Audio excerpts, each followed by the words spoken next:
We do not choose where to be born.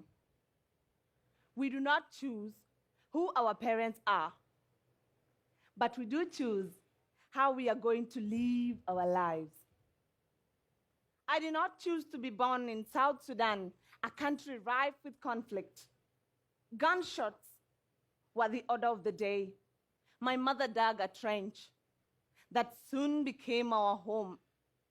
But yet we did not feel protected. She had to flee in search of a safe place for us. We finally made it across the Kenyan borders, yes. But that was the longest journey that I have ever had in my whole life. My feet were raw with blisters. To our surprise, we found other family members that had fled into the camp earlier on, where you all are today, the Kakuma camp. My father, who had been absent in most of my early childhood, came back into my life. And he organized for me to go to boarding school. I remember the faith that he put in me. He will say, education is an animal that you have to overcome. With an education, you can survive. But then, in 2012, life took away the only thing that I was clinging on. My father died. My grades in school started to collapse. I wanted to go back and try again. But my parents were gone. I had no one to take care of me, and I had no one to pay that fees. I felt so hopeless. But then one of my best friends, a beautiful Kenyan lady, Esther Kaecha, she organized some travel money for us to travel to Anesta Victory Girls High School.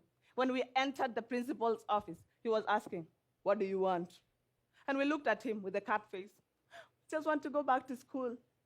Well, believe it or not, he not only paid our school fees, but also our uniform and pocket money for food. So I really want to say thank you to Anesta Victory, Mr. Gatimo, and the whole Anesta fraternity for giving me that chance. Education creates equal and fair chance for everyone to make it. As a teacher, I see my classroom as a laboratory that not only generates skills and knowledge, but also understanding and hope. Let's take a tree. A tree may have its branches cut, but give it water, and it will grow new branches. The school environment gives you a focus to focus ahead. Let's take it this way. When you're busy solving mathematical equations and you are memorizing poetry, you forget the violence that you witnessed back home. So I want to ask you all to invest in young refugees. Think of the tree that we mentioned earlier. We are the generation to plant it so that the next generation can water it, and the one that follows will enjoy the shade. They will reap the benefits. And the greatest benefit of them all is an education that will last.